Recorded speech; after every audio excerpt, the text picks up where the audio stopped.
بسم الله الرحمن الرحيم. السلام عليكم ورحمة الله وبركاته. إن الحمد لله نحمده ونستعينه ونستغفره ونعوذ بالله من شرور أنفسنا ومن سيئات أعمالنا. من يهده الله فلا مضل له ومن يضلل فلا هادي له. وأشهد أن لا إله إلا الله وحده لا شريك له. وأشهد أن محمدا عبده ورسوله. اللهم صل وسلم على نبينا محمد وعلى آله وصحبه أجمعين. اللهم لا علم لنا إلا ما علمتنا إنك أنت العليم الحكيم. اللهم علمنا ما ينفعنا وانفعنا بما علمتنا وزدنا علما. اللهم إنا نسألك علما نافعا ورزقا طيبا وعملا متقبلا. اللهم لا سهل إلا ما جعلته سهلا وأنت تجعل الحزن إذا شئت سهلا.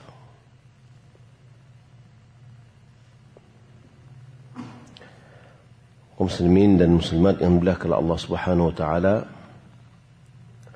Alhamdulillah, segala puji bagi Allah Subhanahu wa taala yang senantiasa mencurahkan nikmat dan karunia-Nya kepada kita. Nikmat yang begitu banyak yang apabila kita hitung satu persatu tidak akan mungkin kita menghitungnya. Salat dan salam semoga dan anugerah kepada Allah Subhanahu wa taala kepada Nabi kita Muhammad sallallahu alaihi wasallam. Allahumma shalli ala Muhammad wa ala ali Muhammad. Kajian kita bagian dari kelanjutan apa yang kita kaji pada pekan yang lalu. Masih berkaitan dengan tadabbur Al-Quran. Pada pekan lalu kita telah membahas tentang apa itu tadabbur, apa tanda-tanda tadabbur itu, kemudian apa makna dari tilawah dan haqqut tilawah, lalu bagaimana keadaan-keadaan dari para salaf atau perkataan para salaf tentang urgensi mentadabburi Al-Quran. Maka di sini kita akan melihat potret dari kehidupan para salaf di dalam mentadabburi Al-Quran. Bagaimana sikap-sikap mereka terhadap mentadabburi Al-Quran ini. Kaum muslimin dan muslimat yang dimuliakan Allah Subhanahu wa taala, kita mengetahui bahwasannya Al-Quran adalah kitab yang terpenting di dalam kehidupan seorang muslim. Kenapa penting? Karena kebahagiaan muslim itu di dunia dan akhirat tergantung dengan Al-Quran. Yani tergantung sikap dia dengan Al-Quran. Hubungan dia dengan Al-Quran. Al-Quranul Karim mencakup akidah yang wajib diimani oleh seorang muslim. Mencakup ibadah-ibadah yang wajib dikerjakan oleh seorang muslim. Dan mencakup akhlak yang mesti seorang muslim menghiasi dirinya dengan akhlak-akhlak tersebut. berjalan di atas garis yang telah digariskan. Kemudian dalam Al-Quran juga terdapat kisah-kisah dan pesan-pesan yang apabila seorang muslim memahaminya, dia akan bisa mendapatkan pelajaran darinya.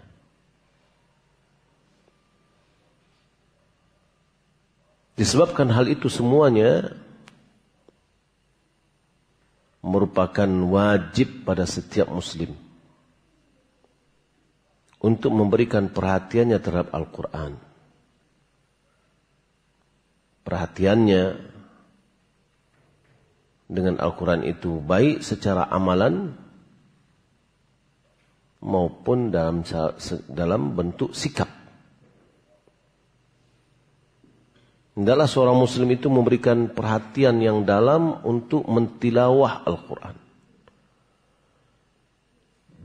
Kita sudah mempelajari mentilawat Al-Quran itu adalah membacanya dan mengikuti perintahnya, mengikuti ahkam hukum-hukumnya.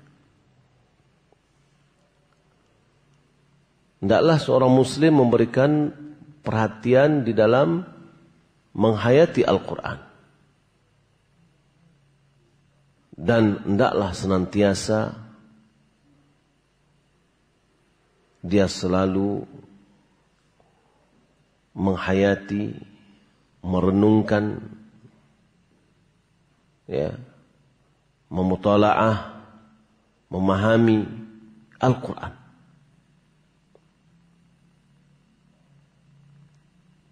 Maka kembali lagi apa yang kita persoalan kepada pertemuan sebelumnya, bahwa kita tidak akan bisa menghayati Al-Quran, memahami Al-Quran, kecuali dengan cara kita menguasai kosakata Al-Quran. Kosakata Al-Quran adalah bahasa Arab. Kita pelajari sebelumnya bahwa di dalam menghayati Al-Quran, mentadabburi Al-Quran, kita menguasai kosakata Al-Quran, tidak mesti kita harus menguasai tafsirnya. Tidak mesti kita harus mengetahui tata bahasa Arab. Apa ini i'rabnya, apa ini sharafnya, nahunya, tidak mesti. Kalau kita sudah menguasai kosakata ini, dan kita sudah mengetahui makna yang kita ucapkan dari lafaz-lafaz atau kata-kata yang kita ucapkan itu, yang kita baca itu, kita sudah tahu artinya, paham akan maknanya, disitulah akan muncul penghayatan. Tidak mesti misalkan ini adalah huruf syarat, ini ada huruf mausul, ini huruf jar, ini huruf majrur dan yang lain-lainnya. Tidak mesti. Sebagaimana orang membaca Al-Quran apabila dia sudah bisa mempraktikkan dengan baik, tidak mesti dia harus tahu nama-nama dari hukum tajwid. Tidak mesti. Setiap ketemu nun mati dengan huruf-huruf tertentu harus diikhfakan, harus didengungkan, dan seterusnya. Harus diizharkan, misalkan. Ini dijelaskan bacaannya. Walaupun dia tidak tahu persis bagaimana nama-nama hukum tersebut. Begitu juga dengan tadabbur Al-Quran. Maka kewajiban bagi kita untuk menghayati Al-Quran ini, satu-satunya sarana adalah menguasai kosakata Al-Quran. Itu satu-satunya. Kalau kita kembali kepada Al-Quran terjemahan, tapi dia tidak akan bisa, kita akan memahami kecuali kita menambah waktu tambahan. Kita baca bahasa Arabnya, kita baca terjemahannya. Ya, berarti ada penambahan waktu dalam kita sampai kepada menghayati pesan. Tapi ketika kita menguasai kosakata ini, dan Al-Quran kosakatanya itu ada berulang-ulang. Ya, berulang-ulang. Maka inilah yang perlu kita biasakan.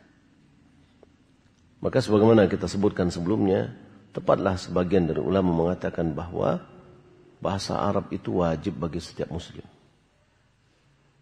Kenapa? Karena dia tidak akan bisa mencerna pesan-pesan Al-Quran kecuali dengan berbahasa Arab. Nah, kesadaran inilah yang harusnya kita munculkan agar kita bisa menghayati dan mentadabburi Al-Quran. Dari menghayati itu nanti baru kita amalkan, kan gitu.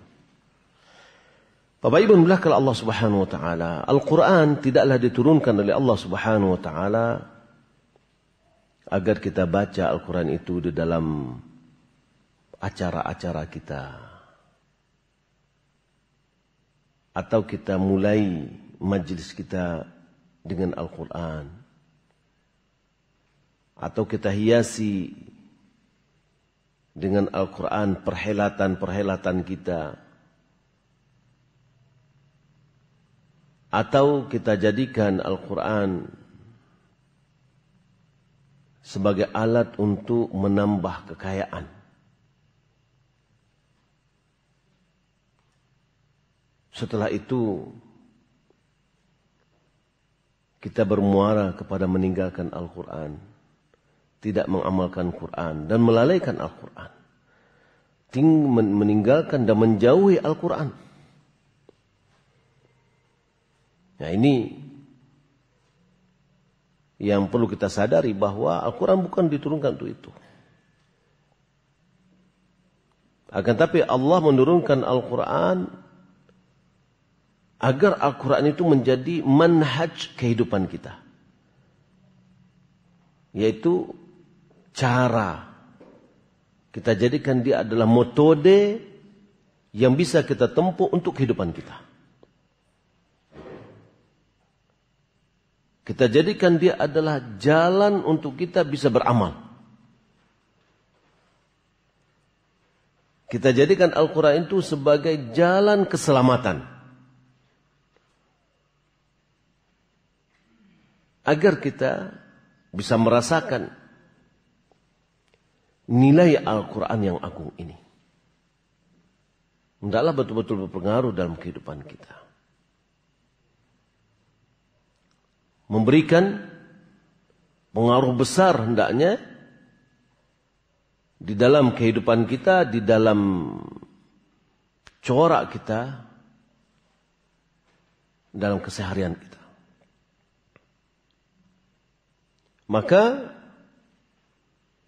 agar itu bisa berfungsi seperti yang kita sebutkan tadi, Al-Quran bisa menjadi jalan keselamatan, bisa merubah diri kita, berpengaruh pada diri kita, maka mestilah kita memberikan perhatian yang tinggi untuk mentadabburinya. Dan mencermati setiap ayat-ayatnya. Kita pengen mendalami makna-maknanya. Memahami apa yang diinginkan oleh Al-Quran. Dan kita ingin mengungkap rahasia-rahasia dan hikmah-hikmah yang ada di dalamnya.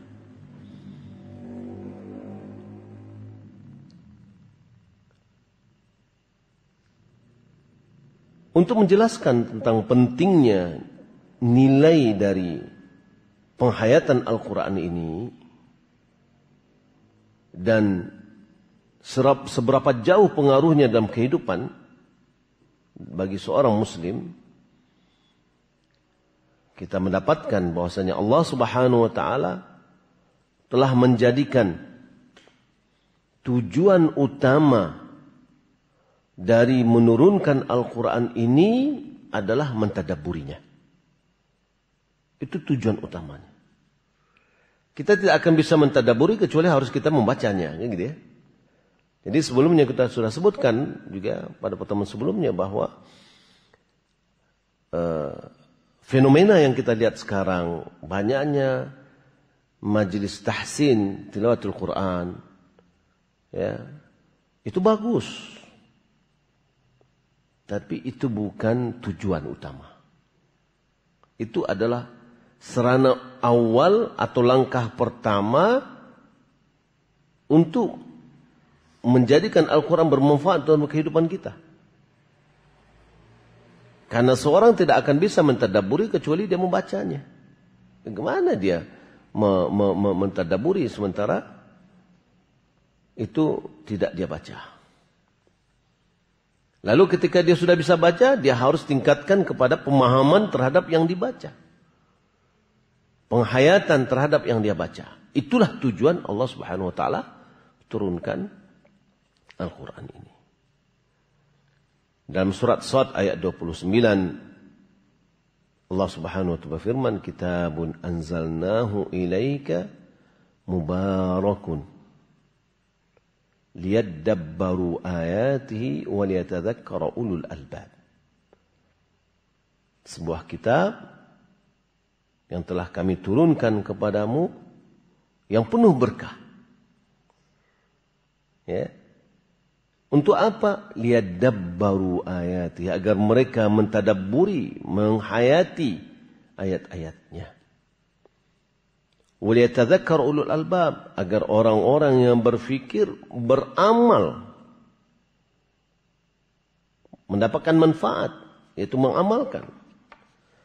Syekh Ibnu Utsaimin dia mengatakan, ya, Allah Subhanahu wa taala jadikan amal itu setelah menghayatan. Maka penghayatan dulu yang harus kita lakukan. Penghayatan tidak akan bisa kita lakukan kecuali kita memahami kosakata-kosakata yang ada dalam Al-Quran itu. Dalam sholat misalkan, bagaimana kita bisa yakni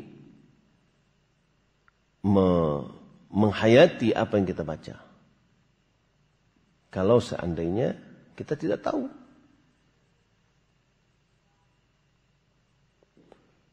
Allah Subhanahu wa taala telah mencela, ya, orang-orang yang hatinya terkunci, tidak bisa memahami Al-Quran, tertutup dari memahaminya. Seakan-akan Allah Subhanahu wa taala terjadikan bagi mereka, di hati mereka itu kunci. Allah Subhanahu wa taala mengatakan dalam surat Muhammad ayat 24, "Afala yatadabbaruna al-Qur'an am 'ala qulubin aqfaluha." Kenapa mereka tidak mentadabbur Al-Quran? Ataukah di atas hati-hati itu sudah ada kuncinya yang menutup, sehingga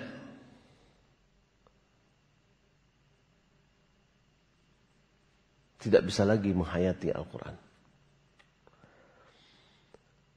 Bapak Ibu dirahmati Allah Subhanahu wa taala, mentadabburi yang dimaksud di sini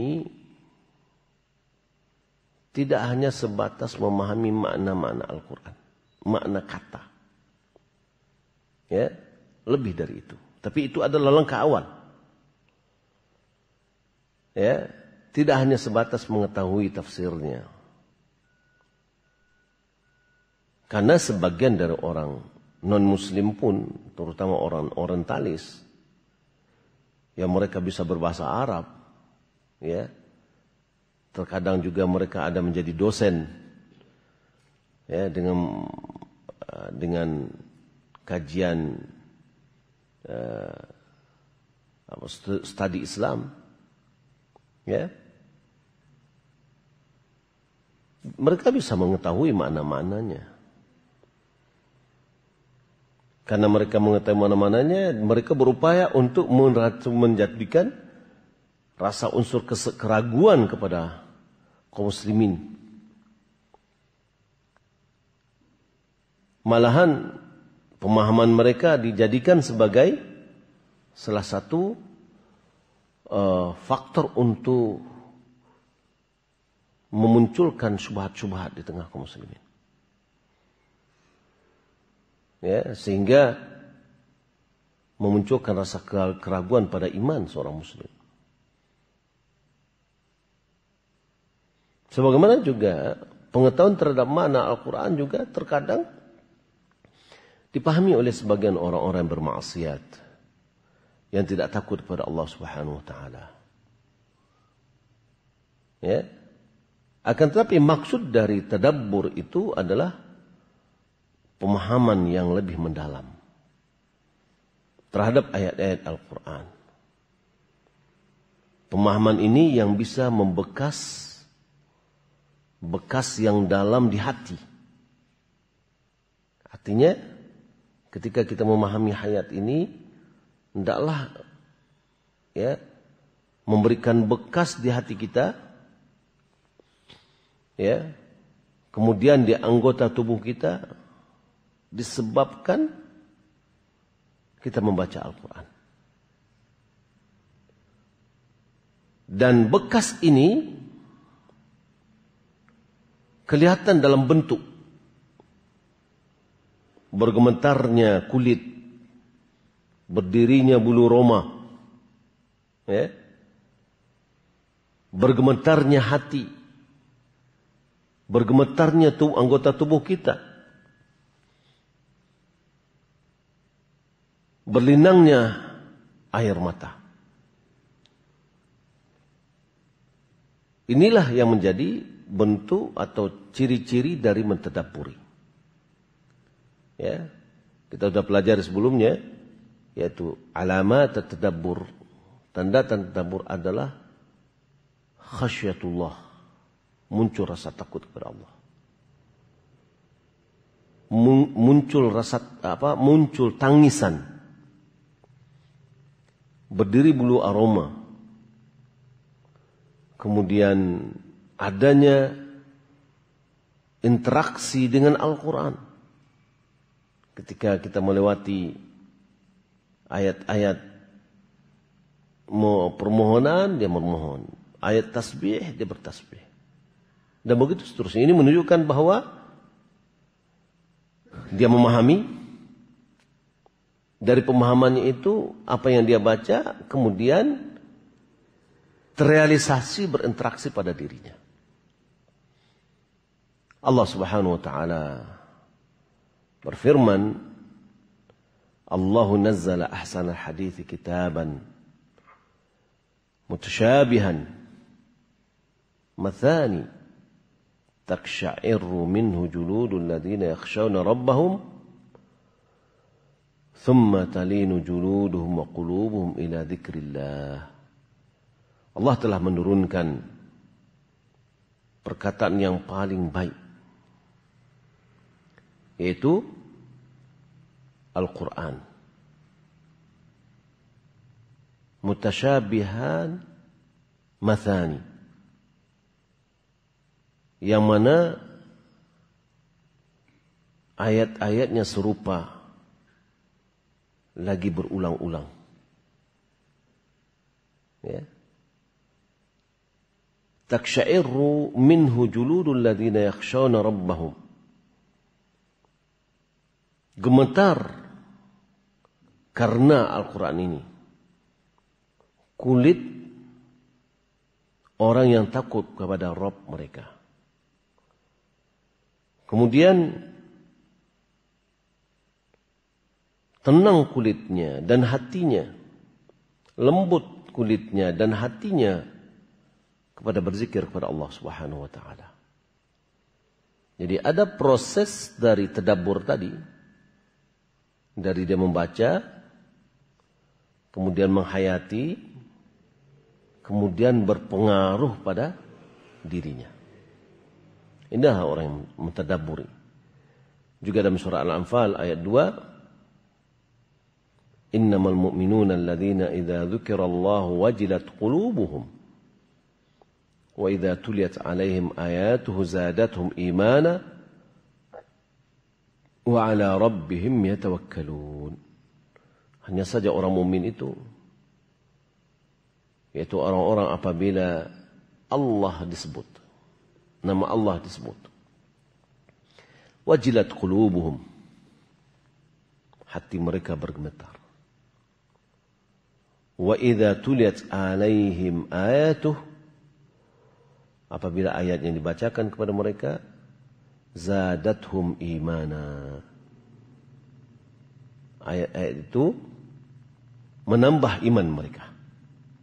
Wa 'ala rabbihim yatawakkalun, mereka bertawakal kepada Rabb mereka. Ya.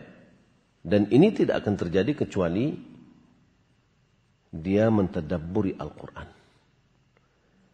Dan penghayatan Al-Quran, tadabbur Al-Quran itu, inilah yang dimaksud. Adanya pengaruh ya kepada orang yang membacanya.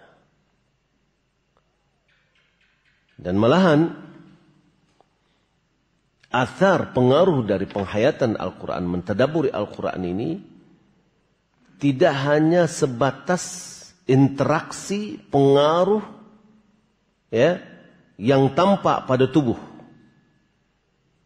Kayak tadi ketika baca menangis dia, atau berdiri bulu romanya, atau kulitnya bergemetar, hatinya bergemetar. Itu masih berhubungan dengan jasad. Tapi tidak hanya sebatas itu saja. Dan itu bagian dari mentadabburi Al-Quran. Tapi tidak sebatas itu saja. Malahan dia ya memberikan pengaruh sampai kepada tabiat.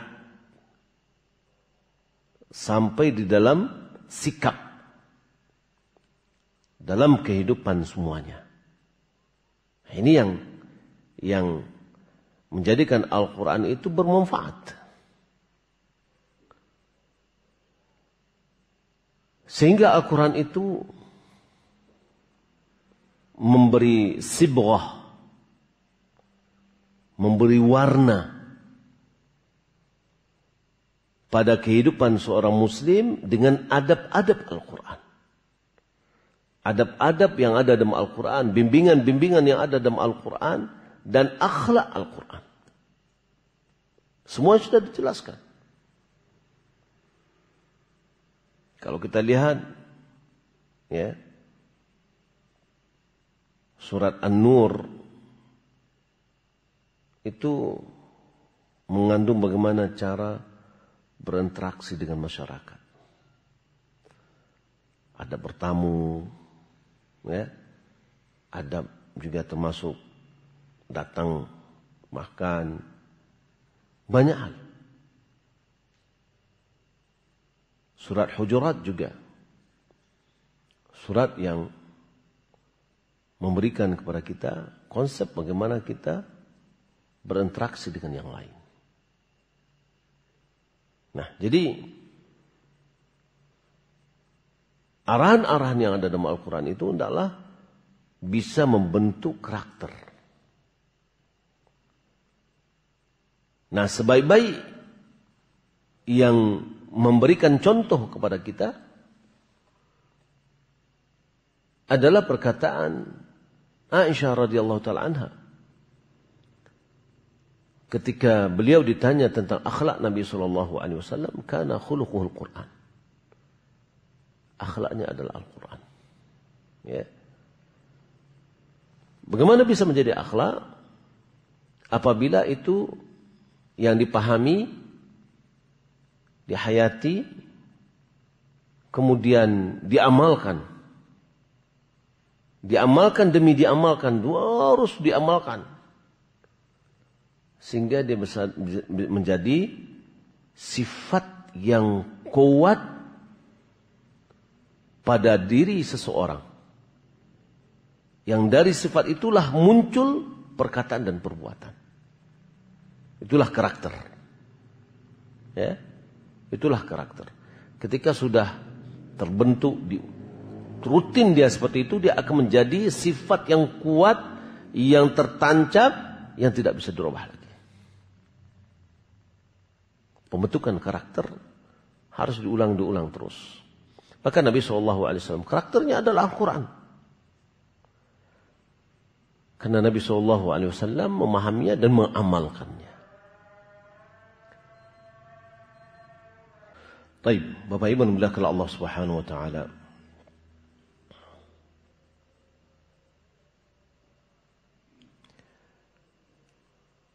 Setelah kita mengetahui bahwasanya Nabi SAW akhlaknya adalah Quran, maka inilah tadabbur atau penghayatan yang diinginkan oleh Allah Subhanahu wa taala.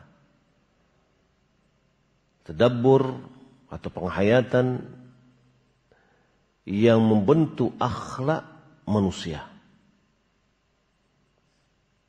Maka yang bisa menjadikan manusia punya akhlak yang baru, ya, dari apa yang diambil dari Al-Quran, sehingga manusia dalam hal itu bersama Al-Quran bagaikan kaca yang bersih, yang bisa menjadikan, ya, gambaran dari dirinya. Maka ini yang diharapkan ketika kita mentadabburi Al-Quran adalah pengamalannya. Maka dalam hal ini mungkin agar kita bisa sampai kepada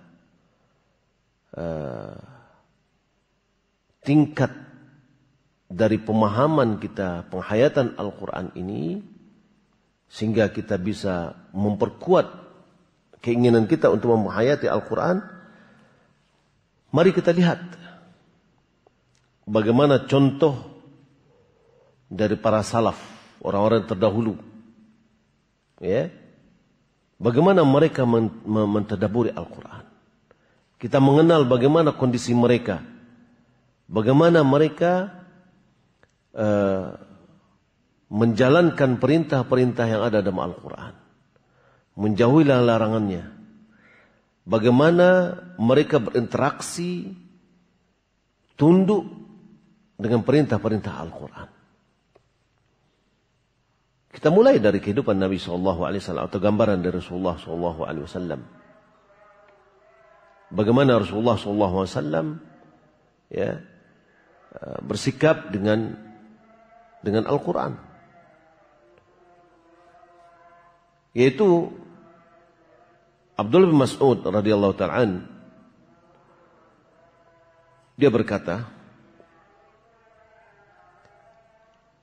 qala lin Nabi sallallahu alaihi wasallam, Nabi berkata kepadaku sallallahu alaihi wasallam.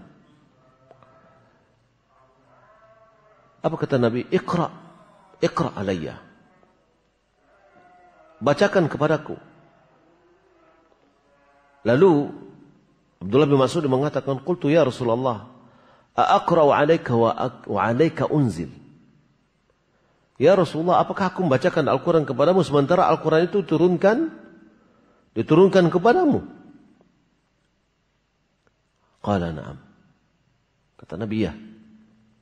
Faqara'tu surat An-Nisa. Aku membaca surah An-Nisa hatta ataitu ila hadhil ayah. Sampai aku kepada ayat ini, yaitu dalam surah An-Nisa ayat 41. Yang berbunyi, فَكَيْفَ إِذَا جِئْنَا مِنْ كُلِّ أُمَّةٍ بِشَهِيدٍ وَجِئْنَا بِكَ عَلَى هَؤُلَاءِ شَهِيدًا. Yani Allah Subhanahu mengatakan, dan bagaimanakah keadaan orang kafir nanti jika kami mendatangkan seorang saksi, yaitu Rasul dari setiap umat, dan kami mendatangkan engkau wahai Muhammad sebagai saksi atas mereka. Lalu apa kata Nabi sampai di ayat itu? Hasbukal an. Cukup. Faltafattu ilaihi. Abdullah bin Mas'ud dia melihat kepada Rasulullah. Fa idza ainahu tazrifan. Ternyata kedua matanya sudah mengalirkan air mata. Nangis Nabi pada saat itu. Ya. Nah, kita lihat bagaimana interaksi Nabi SAW ketika dibaca. Dia memahami apa maknanya, ya, dan nampak pengaruh dari bacaan itu pada dirinya. Tanda tadabbur adalah buka, yaitu menangis. Contoh yang kedua adalah hadis yang tadi diriwayatkan oleh Imam Bukhari. Contoh yang lain adalah Abdullah bin Amr bin As. Anna Nabi sallallahu alaihi wasallam tala qaul Allah azza wa jalla fi Ibrahim. Bahwasanya Nabi sallallahu alaihi wasallam membaca firman Allah Subhanahu wa taala tentang Ibrahim, Nabi Ibrahim.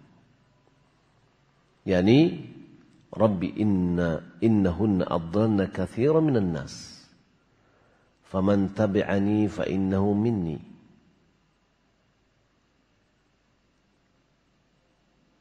Kata Allah Subhanahu wa taala menggambarkan perkataan Nabi Ibrahim, sesungguhnya berhala-berhala itu telah menyesatkan mereka.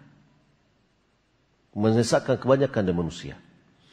Siapa yang mengikutiku, maka sungguh dia dariku. Kemudian perkataan Nabi Isa alaihissalam dalam surah Al-Maidah ayat 118, in tu'adzibhum fa innahum ibaduk wa in taghfir lahum fa innaka antal azizul hakim. Jika seandainya engkau mengazab mereka, sesungguhnya mereka adalah hambamu. Jika engkau memberikan pengampunan untuk mereka, sesungguhnya engkau maha perkasa lagi maha bijaksana. Farafa'a yadayhi. Nabi mengangkat kedua tangannya. Ya. Wa qala Allahumma ummati ummati. Ya Allah, selamatkan umatku, selamatkan umatku. Wa baka. Lalu Nabi SAW menangis setelah itu. Ya. Jadi setelah Nabi membaca ayat-ayat tadi, ya, muncul interaksinya, pengaruhnya. Kenapa ini? Karena penghayatan. Lalu dia menangis, ya. Lantas Allah Subhanahu wa taala berfirman, "Ya Jibril, idhhab ila Muhammad wa rabbuka a'lamu fasalhu ma yubkik." Wahai Jibril, pergilah kamu ke Muhammad. Dan Rabbmu lebih tahu, Allah pasti lebih tahu apa yang terjadi pada Nabi Muhammad. Ya, tanyakan kepadanya apa yang menyebabkanmu menangis. Fatahu Jibril alaihissalam fasa'alahu fa'akhbarahu Rasulullah sallallahu alaihi wasallam bima qala wa huwa a'lam. Lalu Jibril mendatangi Nabi sallallahu alaihi wasallam bertanya kepadanya, lalu Nabi Rasulullah sallallahu alaihi wasallam memberitahukan kepada Jibril dengan apa yang diucapkan dan dia lebih mengetahui. Faqala Allah ya Jibril idhab ila Muhammad faqul inna sanurdika fi ummatika wala nasuk. Ya.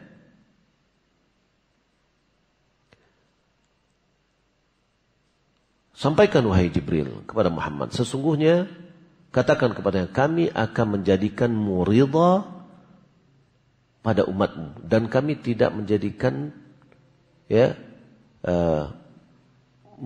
menjadikanmu tidak senang.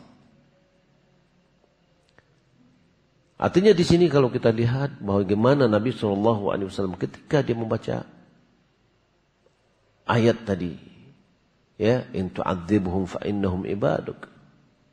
Ini karena kasih sayang Nabi SAW kepada umatnya. Ya, dibaca-baca, diulang lagi, in tu'adzibhum fa innahum ibaduk. Dan riwayat yang lain Nabi SAW pernah sholat malam. Beliau sholat malam itu dengan ayat ini aja. Diulang-ulang lagi. Ya, di situ akan penghayatan ini akan melahirkan rasa khasyah, melahirkan rasa harap kepada Allah. In tu'adzibhum, jika kamu mengazabnya, sesungguhnya dia adalah hambamu. Sesungguhnya mereka adalah hambamu. Jika engkau memberikan pengampun kepadamu, sesungguhnya engkau maha perkasa lagi maha bijaksana. Diulang-ulang itu terus. Ya. Bapak yang dimuliakan Allah Subhanahu wa taala. An Mutarrif an abihi qala ra'aitu Rasulullah sallallahu alaihi wasallam yusalli wa fi sadrihi azir ka azir raha min al-buka. Dari Mutarrif, dari bapaknya, dia mengatakan, aku melihat Rasulullah SAW salat. Dan di dadanya seperti gemuruh.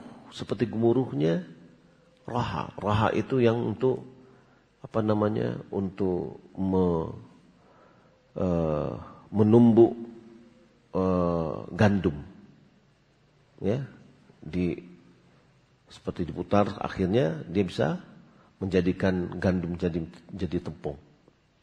Ya, suara itu muncul dari dada Nabi SAW karena beliau menangis. Ya, beliau menangis. Hadis ini diriwayatkan oleh Abu Daud dan disahihkan oleh Syekh Albani. Dari Ibnu Abbas, dia berkata, qala Abu Bakar. Lalu Abu Bakar berkata, ya Rasulullah, qad syibta. Ya Rasulullah, engkau telah beruban. Qal syayyabatni Hud wal waqi'ah wal mursalat wa amma yatasaalun wa idza asy-syamsu kuwirat. Apa kata Nabi? Surat Hud, surat Waqi'ah, surat Mursalat, surat Amma Yatasaalun, surat idza asy-syamsu kuwirat telah menjadikanku beruban. Gimana ini? Ya, karena penghayatan Nabi SAW terhadap surat-surat itu dan apa yang ada dalamnya. Aisyah radhiyallahu taala anha menerangkan bahwasanya Abu Bakar Siddiq radhiyallahu taala membangun sebuah masjid di dekat atau tempat solat di dekat rumahnya, yang mana dia solat di tempat itu. Ini pada masih zaman di Mekah. Boleh membaca Al-Quran. Ya. Lalu wanita-wanita dari kaum musyrikin berhenti mendengar bacaan dari Abu Bakar Siddiq. Wa abna'uhum wa hum yata'ajjabuna minhu. Dan anak-anak mereka juga, wanita-wanita dan anak-anak mereka, dan mereka semuanya terheran-heran, ya, kagum dari bacaan itu. Wa yanzuruna ilaih, mereka melihat kepadanya. Wa kana Abu Bakar rajulan bakka'an la yamliku dam'ahu hina yaqra'u Qur'an.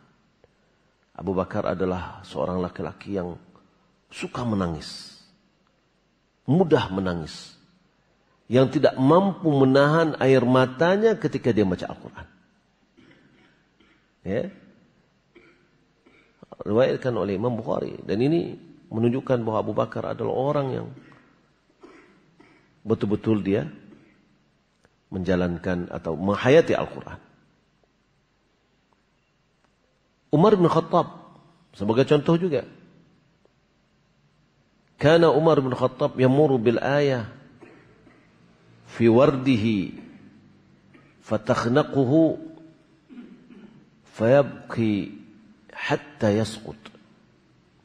Umar bin Khattab ketika dia melewati ayat yang dia baca, dari bacaan yang dia bisa bacaan, urutan bacaan dia, tercekik dia. Ya. Kemudian dia menangis sampai dia jatuh. Wa yalzamu baitahul yaum aw yaumain. Dia tetap di rumahnya 1 hari 2 hari. hatta yu'adu wa yahsabunahu maridan, sampai dia dikunjungi oleh para sahabat, dianggap dia sakit. Ya. Ini apa yang menyebabkan dia? Penghayatannya terhadap apa yang dia baca. Begitu juga para sahabat yang lainnya. Ya, di antaranya Abdullah bin Umar. Abdullah bin Umar memerdekakan budaknya. Budak perempuan. Namanya adalah Ramithah. Waqal Ibn Umar dia mengatakan, inni sami'tu Allah azza wa jalla yaqulu fi kitabih. Aku mendengar Allah Subhanahu wa taala berfirman dalam kitabnya, lan tanalul birra hatta tunfiqu mimma tuhibbun. Kalian tidak akan meraih kebajikan sampai kalian menginfakkan dari apa yang kalian cintai. Jadi apa yang kita sukai itu yang kita infakkan. Ya. Apa katanya? Wa inni wallahi in kuntu la uhibbuki fid dunya. Apa katanya kepada budak perempuannya ini? Sesungguhnya aku sungguh mencintaimu di dunia. Yani budak perempuan yang sangat dicintainya, gitu ya. Idhabi fa anti hurra liwajhillahi azza wa jalla. Lalu dia berangkatlah. Engkau merdeka karena wajah Allah. Yani dimerdekakan dia tanpa diminta pungut uang. Dia merdekakan orang yang sangat dia cintai. Ya, sangat dia sukai. Kenapa yang dilakukan oleh Ibn Umar ini? Dilakukan oleh Ibn Umar karena dia mendengar firman Allah. Lan tanalu birra hatta tunfiqu mimma tuhibbun. Ya. Jadi apa yang dia dengar, dia hayati, dia amalkan. Inilah tadabburul Quran. Begitu juga kana Abu Talhah aktsar ansari bil Madinah malan min nakhl. Abu Talhah adalah orang Ansar di kota Madinah yang paling banyak hartanya dari pohon korma. Kebun kormanya banyak.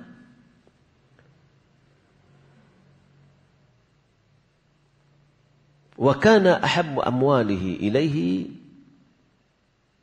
birha.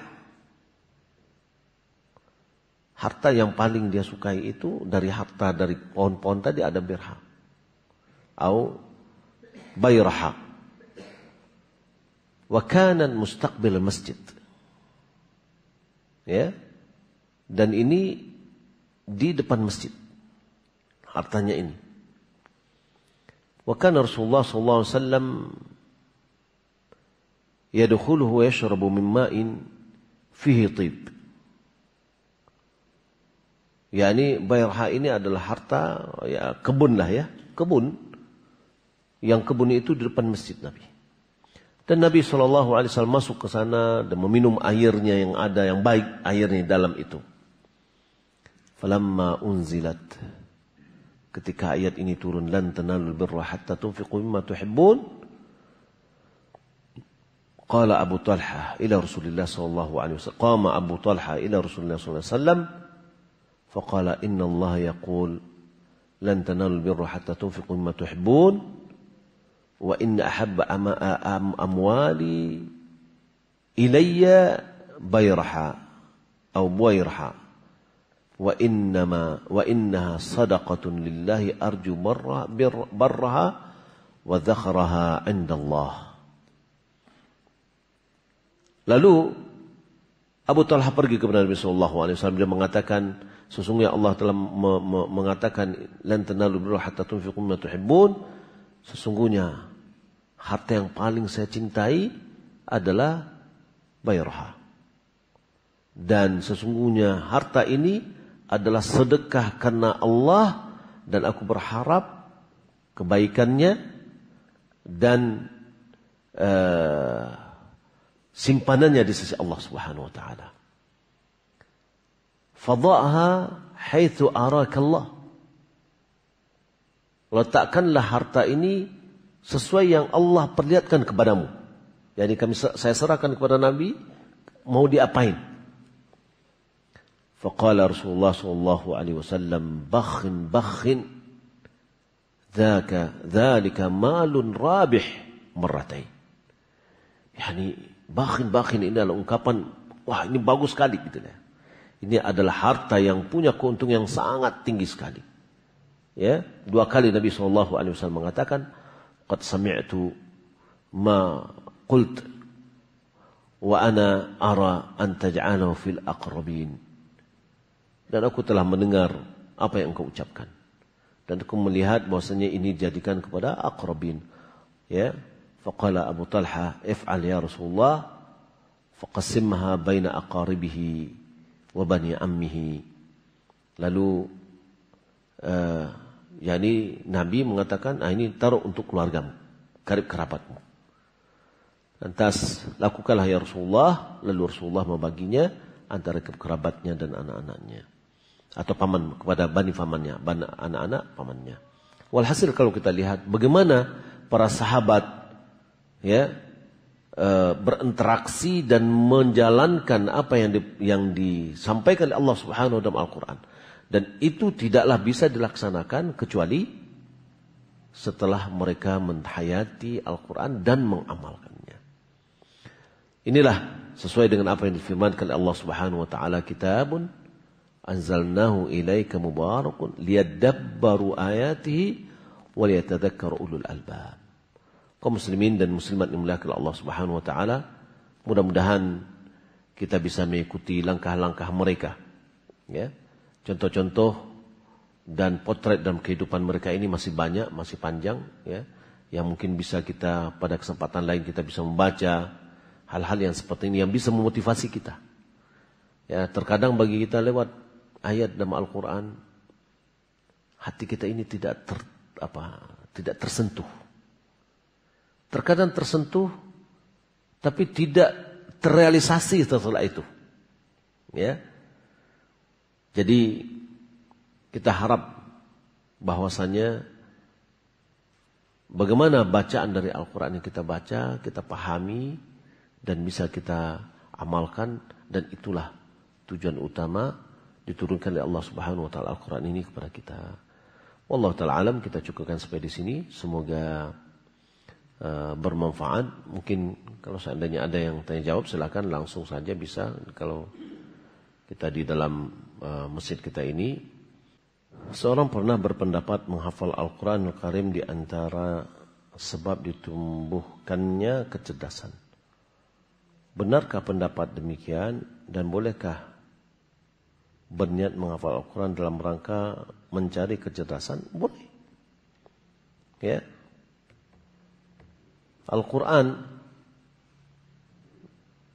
Allah sudah katakan, walaqad yassarna al-Qur'ana lidzikri fahal min muddakir.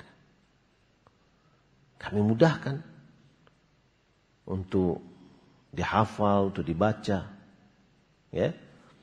Dan jika seandainya seorang untuk menghafalnya karena pengen mendapatkan kecerdasan, insyaallah ya dimudahkan oleh Allah Subhanahu wa taala.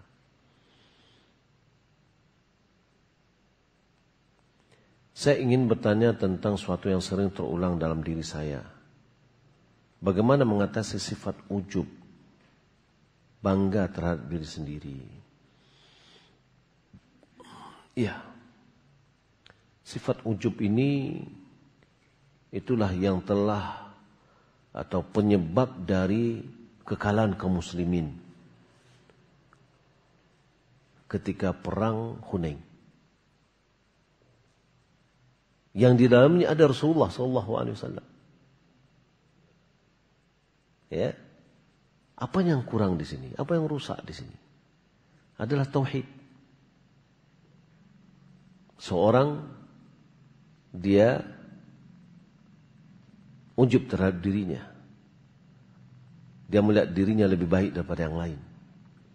Di situ ada sifat kibir, sombong. Para sahabat pada saat itu merasa bahwasanya, kaum muslimin pada saat itu merasa bahwa jumlah mereka yang banyak setelah ditaklukkannya kota Mekah, kalau sebelumnya jumlah sedikit bisa juga menang, ya, apalagi kalau jumlahnya banyak, kayak gitu. Dan semuanya adalah pertolongan dari Allah Subhanahu wa taala. Namun ketika dia ada ujub pada dirinya, dia beranggapan bahwasanya orang lain, ya, di bawah dia. Maka tentu dalam hal ini kita harus baca buku tentang bahaya ujub. Ya. Dan ujub atau bangga terhadap diri sendiri ini adalah bagian dari sifat sombong. Wallahu ta'ala. Dan sifat sombong, ya, Nabi mengatakan la yadkhulul jannata man kana fi qalbihi mithqala dzarratin minal kibr. Tidak akan masuk ke dalam surga orang yang di hatinya terdapat sombong sebesar biji zarah. Pada hadis yang diriwayatkan oleh Abu Hurairah tentang syaitan yang mencuri makanan dari harta zakat yang dijaga oleh beliau, yang mana kemudian syaitan tersebut mengajarkan untuk membaca ayat kursi agar mendapatkan penjagaan dari Allah dan gangguan syaitan. Pertanyaannya, dalam hadis tersebut dikabarkan setan dapat mencuri. Apakah yang menjadi tujuan dari setan dan pencurian tersebut? Apakah benda yang kita miliki sekarang ini pun dapat dicuri oleh syaitan?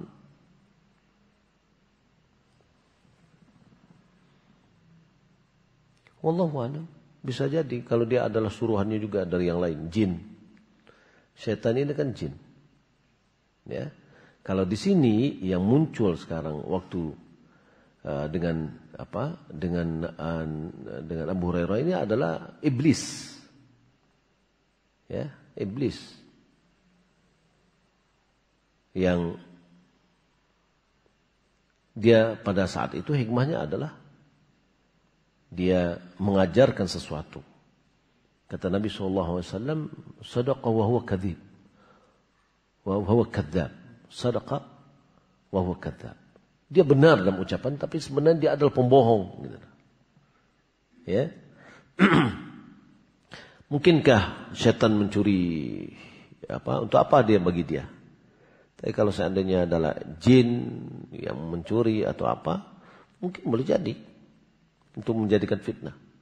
Maka karena itu diajarkan kepada kita oleh Nabi SAW untuk menutup pintu dengan baca bismillah.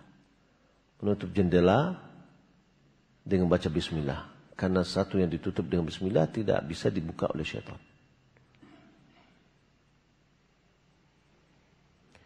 Baik. Saya seorang pemuda yang sudah mempunyai beberapa uban. Dalam hadis, man syaba syaibatun fil Islam kanat lahu nuran yaumil qiyamah. Apakah ini menunjukkan bahwa saya telah mendapatkan pahala melalui uban? Dan apakah uban itu dianggap sebagai pahala dari sebagai amal soleh? Atau karena disebabkan oleh permasalahan rambut saja? Apakah nikmat uban hanya berlaku untuk umat Islam saja? Sebagaimana tertera di dalam hadis di atas di dalamnya. Yang pertama, kalau kita lihat sekarang ini banyak penyakit rambut ya. Anak-anak muda, kalau kita lihat uban secara normalnya itu adalah ketika sudah mulai berumur. Ya, ini umur 40, 50 sudah mulai tumbuh uban. Sekarang anak-anak muda umur 25 sudah beruban. Ada lagi uban yang sedang dibuat. Ya. Sengaja ubannya bukan putih keluar, tapi hijau. Ya. Nah, jadi kalau kita lihat, wallahu a'lam, uban yang ada sekarang ini adalah penyakit. Ya, wallahu a'lam.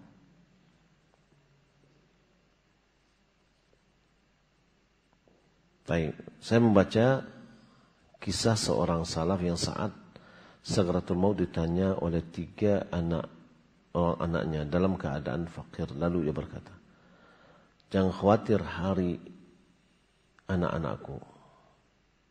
Wahai anak-anakku, aku telah mengkhatam Al-Quran sebanyak 500.000 kali. Dengan itu akan menjadi jaminan Allah terhadap kalian sepeninggalku. Apakah ayat dan bacaan Quran punya hubungan terhadap faedah nafkah dunia? Wallahu a'lam. Saya tidak tahu. Pertama, kisah ini apa benar atau tidak. Ya. Kemudian apakah bacaan Al-Quran akan memberikan faedah terhadap nafkah dunia? Wallahu a'lam. Saya tidak tahu. Namun yang ulama mengatakan kesolehan orang tua itu akan memberikan pengaruh kepada keturunannya. Ya, kesolehan orang tua akan memberikan pengaruh kepada keturunannya. Di antara dalilnya adalah surah Kahfi. Ya, wa kana abuhuma salihah. Bapaknya dulu adalah orang yang soleh. Ya, walladzina amanu wattaba'atuhum dzurriyyatuhum biimanin alhaqna bihim dzurriyyatahum. Orang-orang beriman yang diikuti oleh keturunan mereka dan kami akan kumpulkan mereka dengan keturunan-keturunan mereka juga. Dan malahan ya, di antara kenikmatan surga bertambah ketika seorang atau satu keluarga berkumpul dengan keluarga-keluarganya di dalam surga. Ya, dengan orang-orang yang dicintai berada di tempat yang tercinta. Wallahu ta'ala alam. Beritahu saya, Ustaz, saya ingin mengetahui metode penghafal Al-Quran Karim yang mudah. Ada di antara ulama memberikan metode. Yang pertama, menghafal satu ayat setiap hari. Tapi dibaca sering pada hari itu. Ada seorang ulama, dia belajar menghafal Al-Quran. Disuruh oleh gurunya, dan gurunya ini adalah ahli qiraah, atau ulama qiraah, untuk menghafal satu ayat aja satu hari. Lalu muridnya mengatakan, waduh, saya khawatir guru saya meninggal dunia sebelum saya menghafalnya. Diminta, sudah kalau begitu 3 ayat sehari. Masih juga dia berusaha untuk minta lagi lebih banyak. Katanya 5 ayat sehari. 5 ayat sehari dan tidak boleh lebih dari itu. Ya, kenapa? Karena Al-Quran diturunkan 5 ayat. Maka dengan demikian dimudahkan bagi kita untuk menghafalnya. Ya. Dan kekuatan menghafal itu sama atau mirip dengan kekuatan badan. Bahwa manusia itu tidak sama di dalam kekuatan hafalan. Ada orang sekali dengar sudah langsung hafal. Seperti Syekhul Islam Ibnu Taimiyah, sekali dengar aja langsung hafal. Ada di antara ulama dahulu ketika dia mau pergi ke pasar, dia tutup telinganya. Kenapa? Karena saking tajamnya hafalan dia, khawatir nanti kalau masuk ke pasar mungkin ada orang yang baca syair dan baca masuk ke telinganya, hafal dia. Lalu ditutup telinganya. Ya. Ini adalah contoh-contoh orang yang luar biasa dalam hafal Al-Quran. Namun kita semuanya tidak akan sama kekuatan hafalannya. Cepat. Sama dengan kekuatan tubuh. Ada orang yang bisa mengangkat dengan barang yang berat, ya, 100 kilo. Ada orang hanya bisa mengangkat 1 kilo. Ya. Maka yang tujuan kita sekarang adalah bagaimana tuntas untuk memindahkan barang ke belakang. Ya. Bisa nggak kita makan daging onta, 1 onta sendirian? Ya. Bisa. Cicil sedikit. Ya. Sekian tahun maka jumlahnya sudah seekor unta. Tapi kalau saat itu juga makan semuanya ya mati istilahnya. Ya. Kayak kita angkat barang deh. Ini tumpukan tanah kita mau pindahkan ke sebelakang misalkan. Saking semangatnya kita masukkan padatkan gerobak itu bawa ke belakang sampai 2 kali, aduh sakit pinggang boh. Ya, sudah itu tidak pakai angkek lah sudah itu lah. Ya. Tapi coba angkat sedikit ke sana. Tidak merasakan beban dan itu bisa dilakukan berulang-ulang 1 hari itu. Dan besoknya bisa dilakukan juga, bisa dilakukan juga. Ya. Imam kita mungkin sudah punya pengalaman yang banyak di sini karena beliau hafal Al-Quran ya. Nah, jadi di antaranya ulama mengatakan begitu, 5 ayat. Nah, tahapan pengulangan ada. Yang kita hafal kemarin sebelum menambah hafalan baru diulang 5 kali.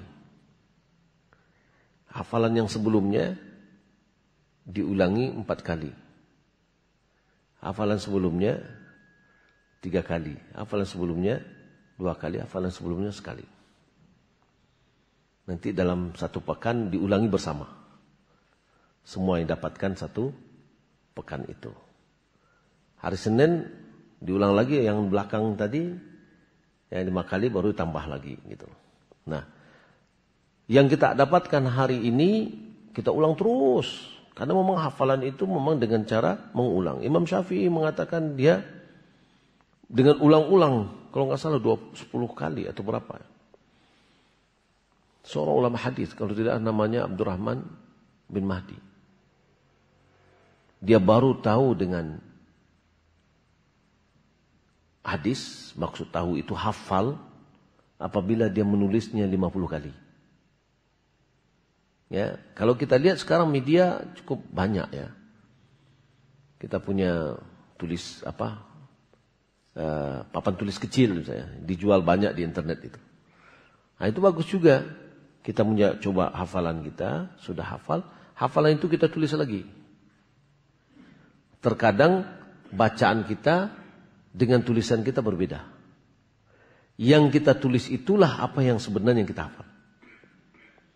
Ketika kita menulisnya salah, berarti sebenarnya salah hafalan kita. Kita membaca seharusnya ada alif lam, kita bacanya tidak alif lam. Sehingga ketika kita nulisnya kita tidak tulis alif lam. Ya. Jadi diulang terus. Ini juga salah satu di antara media untuk menghafal Al-Quran. Wallahu ta'ala alam. Kesulitan dalam sakaratul maut, apakah dapat meringankan dosa-dosa? Begitu juga sakit, apakah juga dapat meringankan dosa-dosa?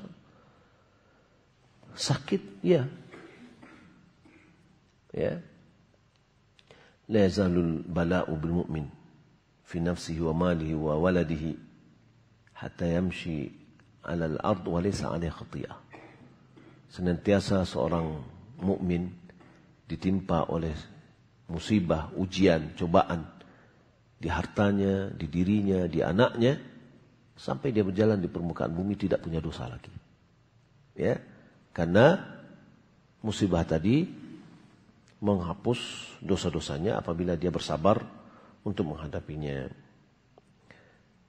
Bolehkah lewat di depan orang yang sholat dalam kondisi masjid ramai seperti di Mekah? Bolehkah minum berdiri?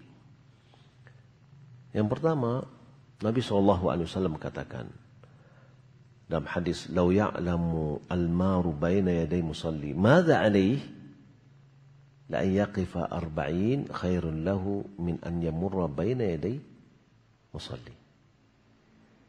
Jika tahu orang yang lewat di depan orang yang sholat itu apa yang menimpanya, maka dia berdiri 40 lebih baik daripada dia melewati di hadapan orang sholat. 50 apa? Tidak disebutkan tamyiznya. detik, 50 menit, 50 jam, 50 hari, 50 pekan, 50 bulan, 50 tahun. Artinya bersabar, jangan lewat. Ya. Lalu bagaimana dengan tempat kita ramai? Pertama, lokasi kita sholat di mana? Kalau kita ada dirinci oleh sebagian ulama, kalau seandainya kita sholat di depan pintu, itu satu-satunya tempat orang keluar. Ya. Maka yang berdosa itu kita. Jika ada tempat yang lain tempat sholat, tapi kita pilih tempatnya dekat pintu gitu ya. Orang lewat kita yang dapat dosa. Walaupun kita yang sholat. Kenapa kita memilih tempat tersebut yang mana itu adalah tempat orang keluar. Tapi kalau seandainya dekat pintu, ada pintu lain tempat keluar. Maka orang yang lewat di depan kita, dia yang berdosa. Apalagi tempat yang tidak mudah dilewati orang. Lalu lewat di situ. Nah seperti di Mekah misalkan. Ibnu Umar, dia sholat di tempat tawaf. Lalu dia biarkan orang yang tawaf melewati dia. Ya. Ini menunjukkan bahwa dia sholat di tempat tawaf gitu loh. Tapi kalau sempat di Masjidil Haram, di tempat yang lain, tetap hukum ini berlaku. yakni tetap kita menghalangi orang yang melewati kita. Maka solatlah kita menghadap ke sutrah. Idza shalla ahadukum ya falyadun min sutratihi.